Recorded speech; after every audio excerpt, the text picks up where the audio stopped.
Welcome into another playoff edition of Daily Face-Off Live, streaming live over on the DFO YouTube, looking for your inbox questions as always. And as always, the show is a presentation of Bet365. Download the app today. Use the code NATION, whatever the moment. It's never ordinary at Bet365. Tyler Yaremchuk, Frank Saravalli, and Frank, we have a little bit of news before we get to the playoffs. Patrick Roy is back as head coach of the New York Islanders. You at all surprised by that? Slightly, just because of, again, how critical he's been of his general manager previously, and now you have a first-time guy in there. But I also don't know what the relationship is like between Matthew Darche and Patrick Roy, and two Quebecois natives. Perhaps it's a bit different. They can understand each other a little bit better. So, hey, look, I think unquestionably Patrick Roy is a good coach and has gotten a lot out of his team, given, I think, some of the roster deficiencies. So big day for the New York Islanders. Matthew Darche formally introduced and making some changes already. The coaching staff is going to change. The assistants are gone. The entire Bridgeport AHL staff is gone. So lots happening already on Long Island. Yeah, for me with the Darche and Roy thing, I almost view this as like it's your first get out of jail free card if you're Matthew Darche. Like if the relationship goes great with Patrick Roy, then like awesome, right? It's like a risk-free thing, because then if it goes bad, you always get the GMs get the one, well, he's not my guy, right? And then you can hire a second coach, then usually get another one after that. So it's a freebie. Yeah, no, that's a really good way to think about it. And I would say of all the list of issues that the New York Islanders have, coaching probably isn't one of them. I would agree with you on that. We have a lot to get to today on the show. The Florida Panthers are off to their third straight Stanley Cup final. We'll talk about the Canes' perspective. Brad Treliving had a very interesting media availability today in Toronto. Western Conference final, and David Quadrelli will swing by to do our offseason preview for the Vancouver Canucks. But Frank, let's start with what happened on the ice last night. The Florida Panthers, despite being down 2-0 early in that hockey game, they stormed back and they quieted the storm. They are off to a third Stanley Cup final, just the fifth team in the last 50 years of the NHL to make it to 3 straight Stanley Cup finals. Pretty impressive. This team is just that they find a way. They do it in an incredibly entertaining fashion, and they do it with force and bravado. They have a strong team that is willing to punch you in the face, is willing to take punches, and there's a reason why this team has won so many series in the last 3 years, because they can withstand just about anything you throw them in any way that you want to try and play the game. So look, this Panthers team is incredibly impressive. I think they were even banged up at varying points this series. To see them get back on the ice, Reinhart and Mikkola back contributing again, a hugely positive sign heading into a Stanley Cup final in which they can hoist the cup for the second straight spring. And I think what we're left with, too, is really just the vision of the Panthers walking off the ice almost without any celebration. Like, hey, yep, we're here. We're going to the final. That's awesome. But we've been here. We've done it before. It was very business-like in Raleigh in Game 5. Yeah, you see the last 5 years here. 2 years where they lose to the Tampa Bay Lightning relatively early on. The Bolts in those seasons, they go on to the Stanley Cup final, and then 3 straight years now of the Panthers. So make it 5 straight years of a Stanley Cup playoff game being played in the state of Florida, Frank. That's something. 6. Oh, well, you're missing the COVID bubble year. Yeah. So it would be 6. I mean, 6 times in a row that the East has been represented by a team from Florida. And you want to know another crazy stat too? Matthew Tkachuk is one of a handful of non-New York Islanders to go to the Stanley Cup final 3 years in a row with a new team. So there's a bunch of guys who did it, of course, on the island, but to be a non-Islander, that's a whole different story.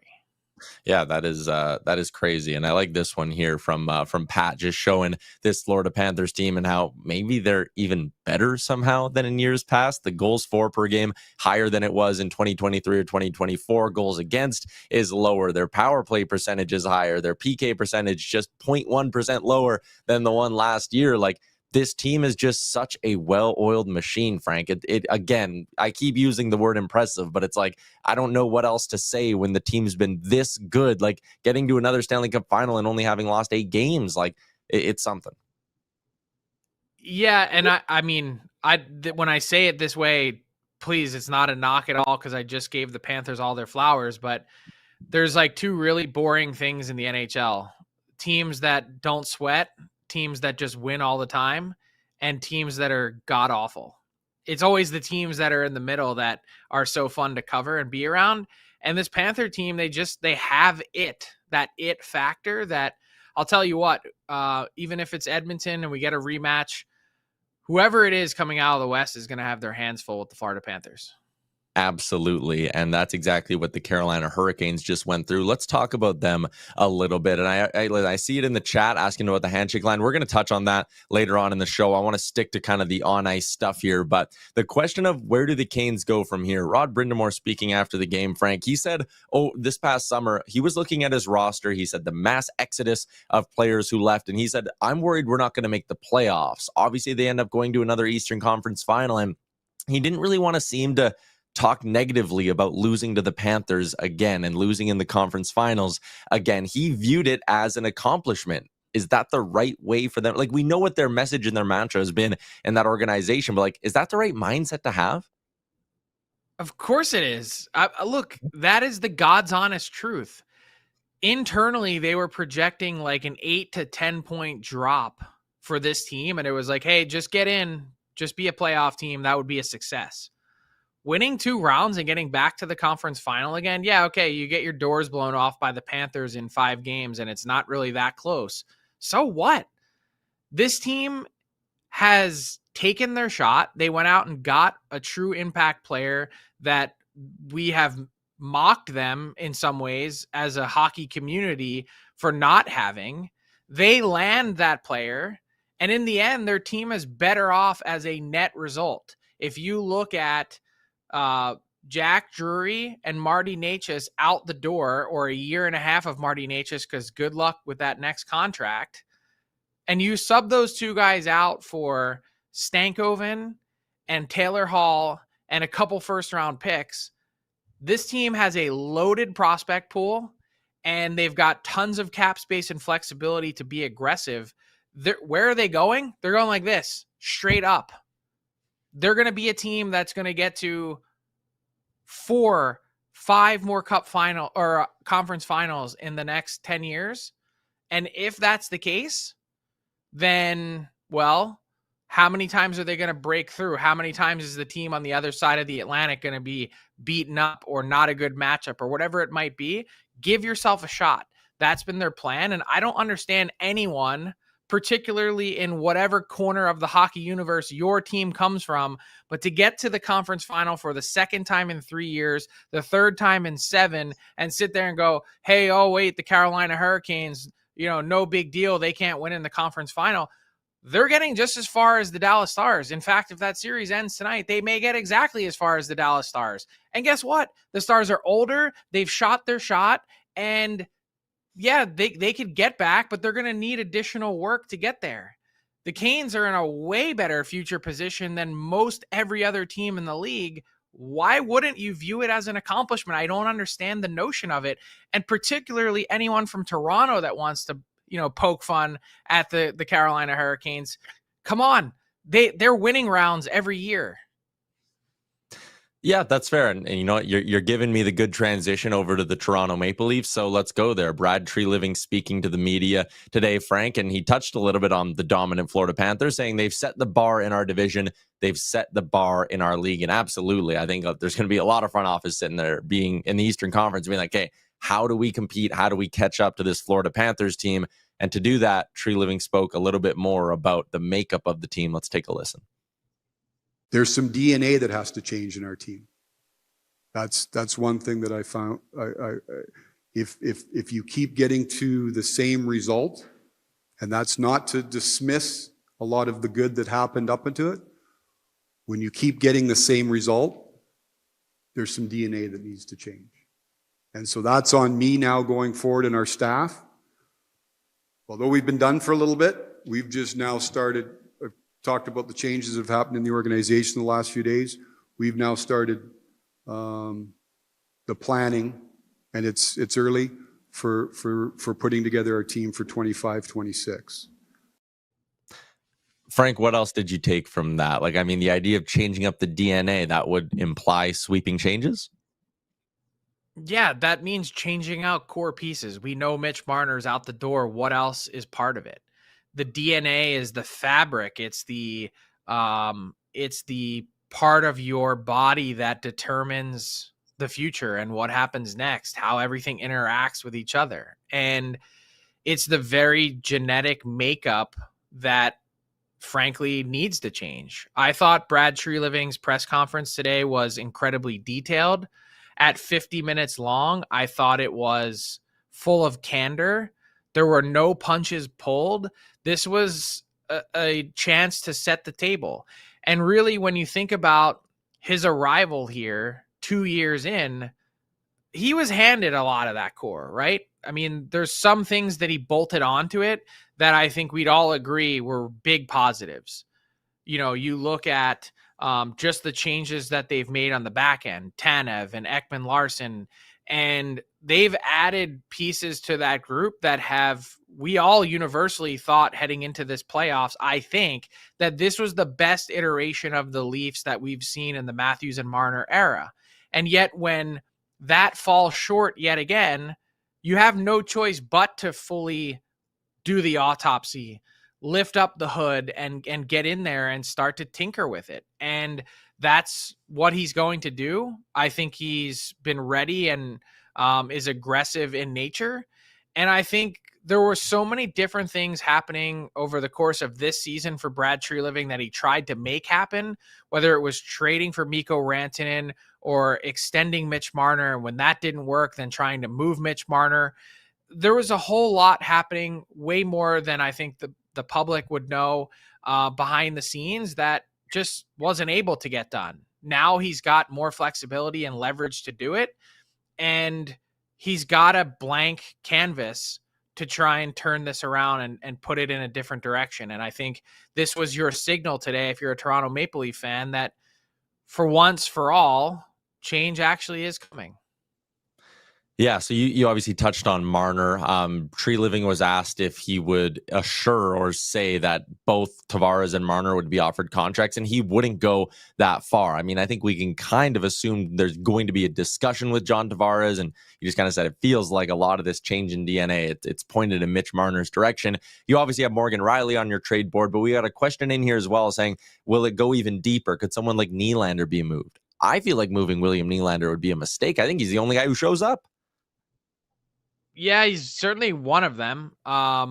Look, here's what I'll say. I think just about everything's on the table. And you might say, even Austin Matthews. Look, if you really wanted to really do a deep dive, like, he's just as guilty as anyone else in this core of not showing up when it matters most. And if you made the decision that plus his injury status, that you're going to cash out your chips and get some significant value for him, like one of the best deals that's ever been made, like, and you said that's the play, who am I to talk you out of it? And I think that's one thing today. You hear Brad Treliving speak. I always say he's one of those guys that can talk a pit bull off a meat wagon. He's, he says it, and he's now ready to put the gloves on and go to work. All right, Frank, let's circle back to the playoff conversation really quick. We're going to get to David Quadrelli in 2 minutes, but the Edmonton Oilers have a chance to punch their ticket to a second straight Stanley Cup final tonight. And Stars fans, of course, saying, oh, not so fast. Game 5's at the American Airlines Center, where Dallas has been pretty good in these playoffs this series. Obviously, you can look at all the numbers on your screen right now. Goals 16-8. I know empty netters skew that a little bit, but the last 3 games have been all Oilers. What does Dallas have to do to flip this? Well, first off, it's now the focus is on their penalty kill, by the way, to make things happen, because the Oilers have taken advantage of that of late. To think the way this series started and giving up 3 power play goals in succession, that we'd be 4 games in and the Oilers would already have the advantage in that category is kind of shocking.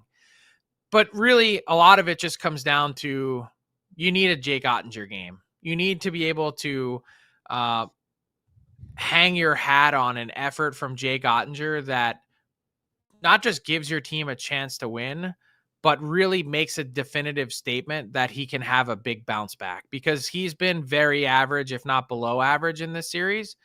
And yeah, there's so many other facets to Dallas's game that you could key in on or hone in on, but that's the easiest and most simple form. Yeah, does their depth need to play better and score? Of course it does. Where has it been? Hello, Mikko Rantanen. You've been outscored, speaking of Logan Stankoven, by him in this conference final round, and the Canes are nothing. So to that end, there's a lot of things. Any one of those things in one game might be enough. But the Ottinger route, I think, for the good of the Dallas Stars' chances to get back into this series and win it, it won't be possible unless he starts to string it together. On the Oilers side of things, obviously no Zach Hyman. I was just reading something here because I know Chris Knobloch is about to speak to the media. It sounds like there is a very real shot that Mattias Ekholm is going to draw into the lineup tonight. So as Edmonton loses one key piece, they could potentially be welcoming another back with Mattias Ekholm, who hasn't played at all in these playoffs. And then the question would be, are they going 11-7? Are they going to elevate someone like Evander Kane up the lineup to cover for Hyman? Or are they going to go the traditional 12-6? And could we see someone like Jeff Skinner back in the lineup?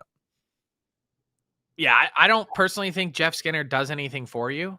I think you go 11-7, you ease Ekholm back in, and you give him 14, 16 minutes and have him feel good and not be taxed. Troy Stecher has been awesome in these playoffs for the Oilers, the ultimate utility man who's just come in and pinch hit in such a perfect way for this team. Throw him a bone. Keep him in the lineup in a potential Western Conference final clinching game. And beyond that, he's deserved to stay based on the way that he's played. If you can give Ekholm a chance to dip his toe into the deep end of the pool as opposed to diving in head first, why wouldn't you do that? I'm with you 100%. I think the positives as well of 11-7, you give McDavid and Draisaitl a couple more shifts and throw off the matchup game of the Dallas Stars. There's plenty of reasons to just be going 11-7 tonight. 8 o'clock puck drop Eastern time as Edmonton looks to join the Florida Panthers in the Cup final once again. Let's continue on with the show. Get to our big segment for the day. It's the All 32, and it's brought to you by Charm Diamond Centers, proudly Canadian owned and operated with more than 85 locations across the country through Charm and their sister brands. You can even apply for a Charm Diamond Flexity card today and get approved for no interest financing on your purchase in minutes. For more information, go to charmdiamondcenters.com.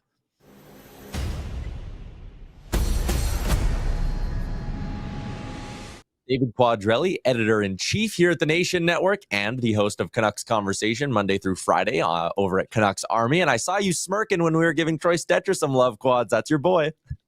Been saying it for years, fellas. Been saying it for years. Give him a shot. He will run with it. Look, and quickly, I know we're not here to talk Oilers, but watching Troy Stecher kind of stabilize Darnell Nurse reminds me just so much of how Troy Stecher paired up with Alex Edler when he was in Vancouver. And that pairing was phenomenal when the Canucks didn't have a lot of phenomenal things going on for them. So I'm loving watching Troy Stecher get the recognition that he deserves.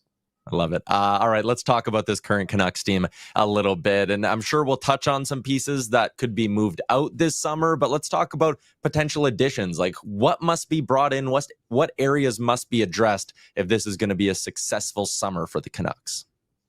Well, I mean, a successful summer in what way, right? Like, are we talking they get back to being a playoff team? I don't think there's a path for them to get back to being, in that conversation where they're even a fringe contender like they were a couple seasons ago. That's going to take an extraordinary amount of luck. They're going to need some luck, but to get to that level, maybe they could become what the Washington Capitals were this past season with some luck, but to get to the level that they were 2 seasons ago, I don't really see a path for them to get there, unfortunately. But that being said, what does it look like? Well, they're going to need a second line center for sure, right? And some would argue they need a first line center, but if they're not going to trade Elias Pettersson, which right now I don't think they are, if they're not going to trade Elias Pettersson, they're going to need a second line center. They're going to need a top flight winger. Let's not forget that they're likely losing Brock Besser on July 1st. Let's also not forget that they're losing Pius Suter as well. So if they lose both of those guys, they're not only going to need to replace both of them, but they're also going to need to go out and get like a top line winger. They're going to need to get a top flight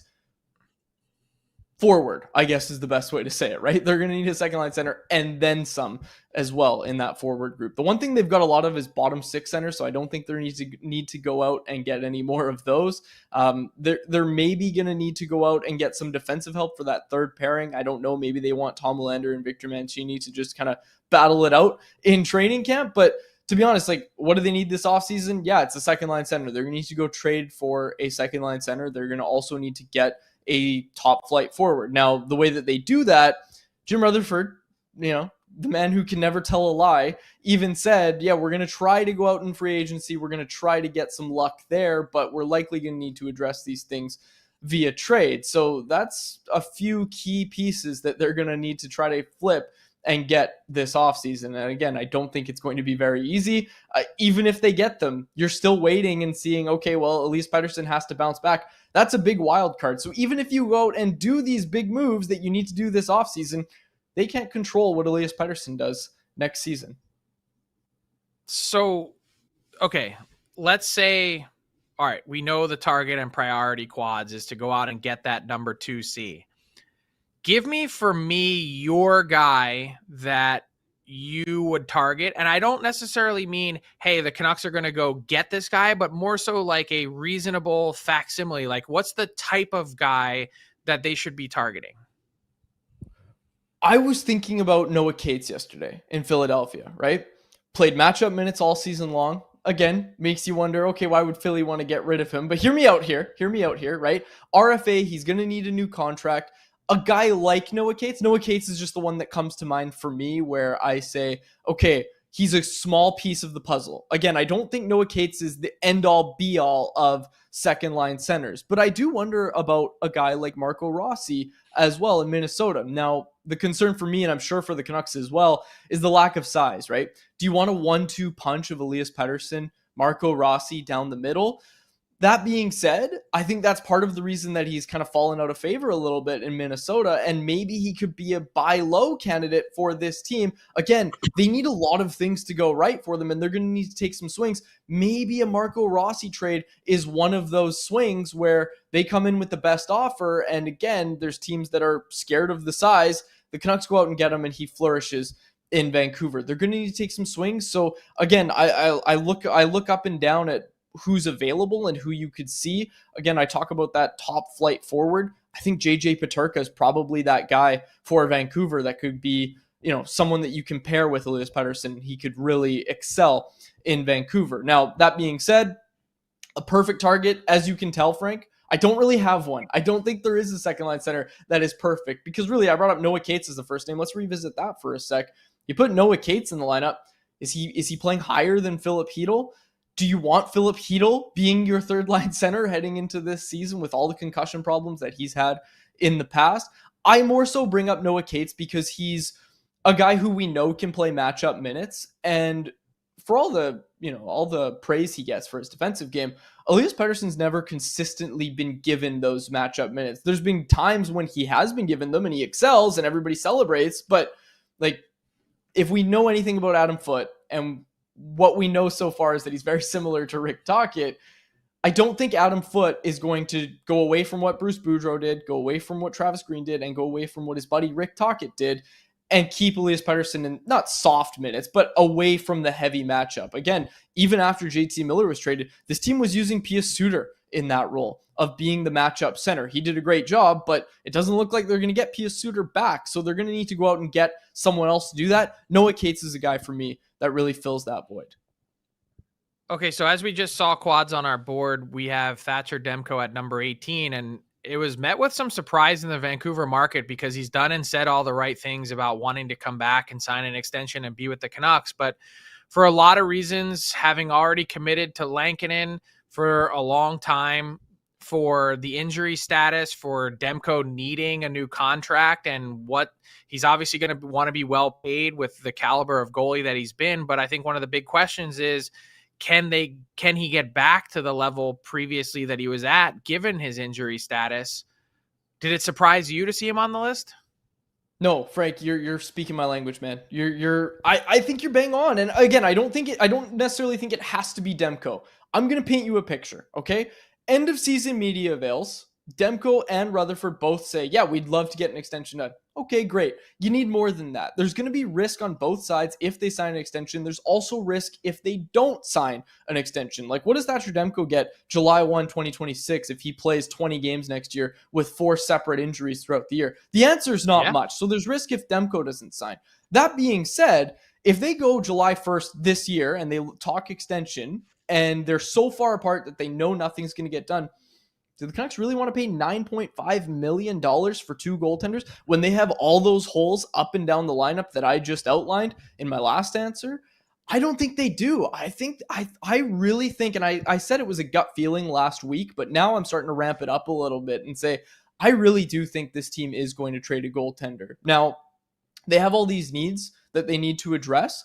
What does Thatcher Demko get you on the open market? What does Kevin Lankinen get you on the trade market as well? Because again, that Lankinen contract, you look at this pool of free agent goaltenders, guys, I think it might be a perfect storm where there's a thin goaltending market. I don't know how many goalies are going to be available via trade this offseason, but you look at like Jake Allen is the top name, Anton Forsberg. Beyond that, Ville Husso, again, these are like the big 3 in free agency this year when it comes to goaltenders. Could the Canucks take advantage of that? Because I think Lankinen would be the premier guy in that range. I don't think his contract is going to be a deterrent for any team that would be looking to add a goaltender. Again, Demko could be the guy as well. I think what it really hinges on is how that conversation on July 1st goes. If they can get Demko extended at a number they feel comfortable with, I think they'll do it. And then I think they'll trade Kevin Lankinen. And if they don't, I think they'll trade Thatcher Demko. I think a goaltender gets moved this year, this offseason. And Frank, I think you were bang on with including one on your trade targets list. Yeah, Lankinen, the first 2 years of that deal come with a full no movement clause as well. Just quickly before I let you go, Quads, what are you hearing on the assistant coach front in Vancouver? Nothing. Okay. Nothing. Like nothing. They haven't, as far as I know, they're having those conversations, but it was a really interesting press conference from Adam Foote when we first asked about assistant coaches, because he talked about how, yeah, you'd like to get a veteran voice in. So immediately, like, we think of names. Mark Crawford was a name that everybody brought up because Adam Foote brought up Mark Crawford unprompted as well during that press conference, which was a really interesting little nugget. But again, we don't know Mark Crawford's status if he wants to get back into coaching. At least I don't know right now. But that being said, the assistant coach hunt is going to be interesting because right now, as it stands, it's just Adam Foote and Yogi, right? Like it's Yogi Svechkovsky. Those are the only 2 names on the Vancouver bench as it stands right now. The word out here is that Manny Malhotra has 1 year left on his contract. Obviously, a guy that's gotten a ton of attention. His Abbotsford team heads into the Western Conference Final of the AHL playoffs tonight. So people wondered about Manny Malhotra. Does Manny Malhotra really want to take a job as an assistant coach at the NHL level? I'm thinking not. I think Manny Malhotra is doing himself a lot of favors with how he's coaching and how his team is playing in the AHL playoffs right now. So while there's nothing concrete right now, I think we might get some news on that soon. David Quadrelli, Canucks Army and Canucks Conversation. Thanks for popping on, man. Thanks, fellas. Yeah.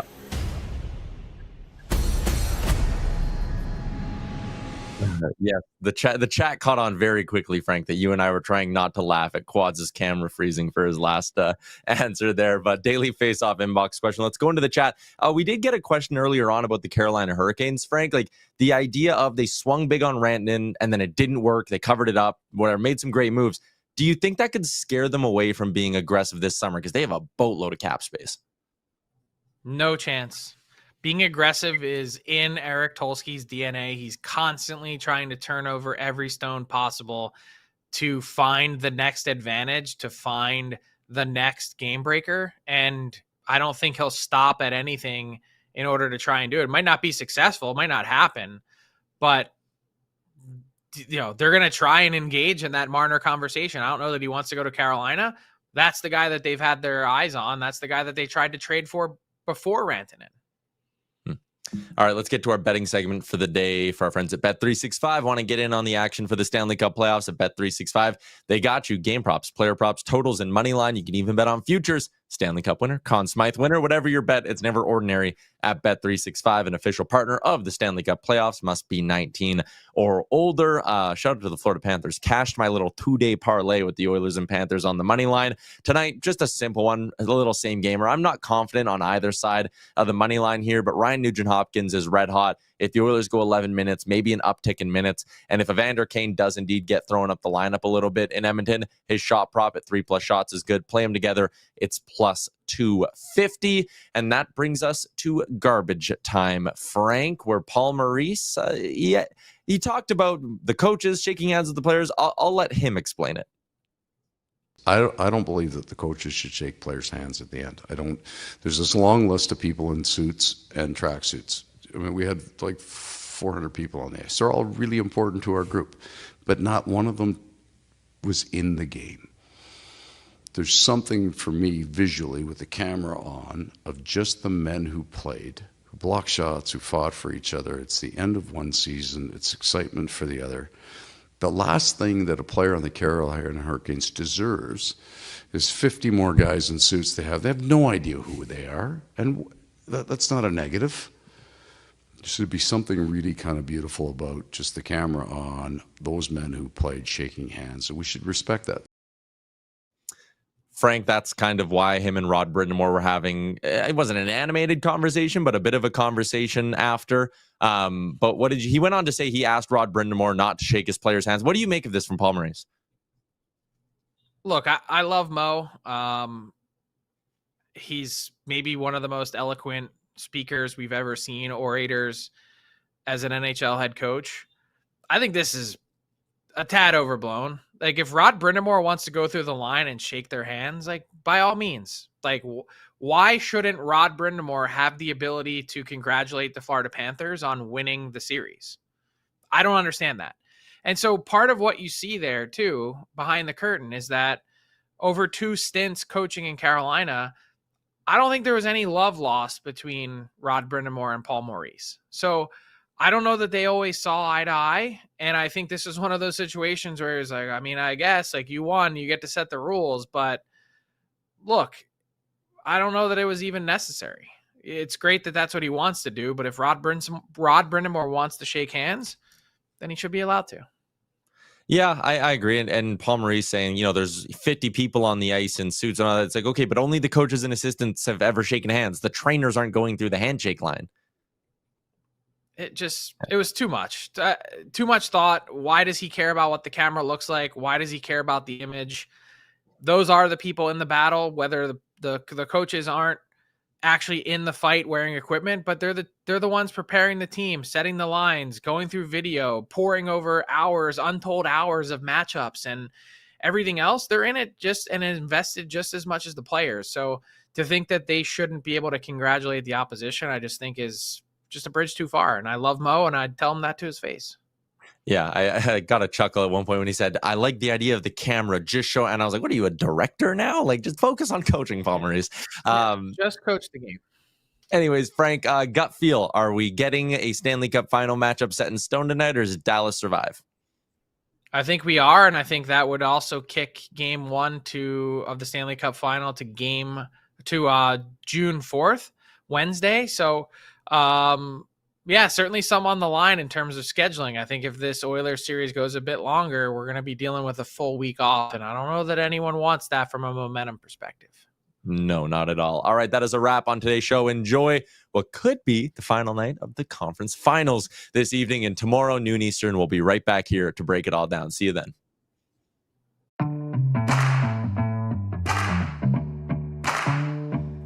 What's up, hockey fans? If you enjoyed that video, then you're going to want to hit the subscribe button to not miss any of our content. From daily live shows with Frank Saravalli to analysis from former NHLers to exclusive interviews with some of the biggest names in the hockey world on Frankly Speaking. You're going to want to hit that subscribe button and stay up to date with everything going on in the hockey world.